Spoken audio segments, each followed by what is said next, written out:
Tara. Oo. Naglakad-lakad lang tayo. Para matagtag ang katawan ko.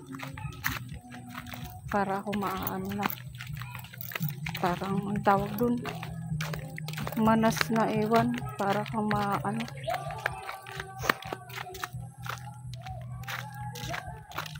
Maganda sana dito, no?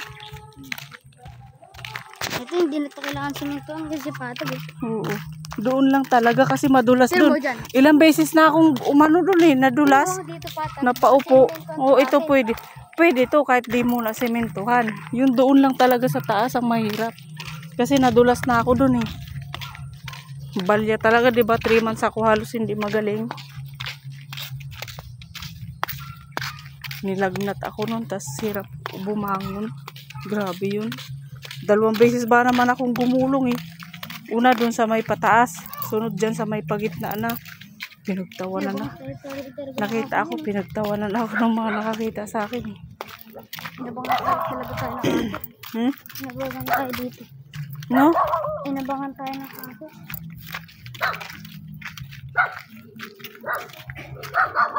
Si anak naman yan ni Puchi. Pero nag-iba na ugali niyan. Huwag ka lang tatakbo.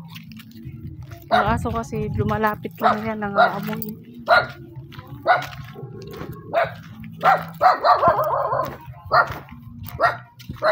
Ang palang din niya yan, no? Kamukha siya ni Puchi.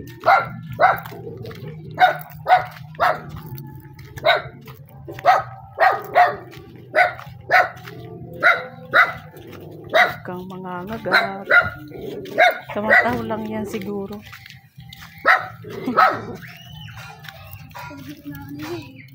Baka may kasama kasi tayong aso. Hindi yan. Basta huwag kang tatakbo.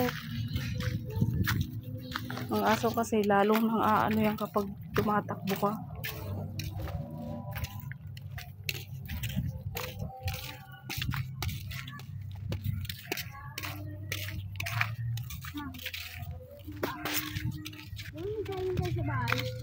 No?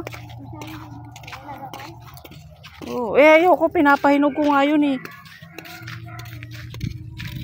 Grabing init. Porque pinapahinog, bilalagay na sa bigas. May nilagay ako. Huwag kang mag-ano-ano dun ha. Huwag kang makikialam. Hindi nakalagay mo ako ng isa. Para kainin ko ah. Dito, pag dito. Dito binaba, dito eh. Lumalalim. May tayo pahinga kunti. Tamo, bulaklak.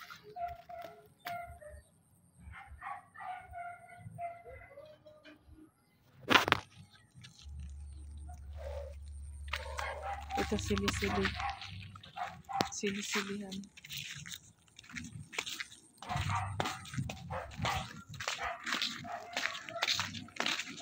Ang layo din na nilakad natin sa sobrang init.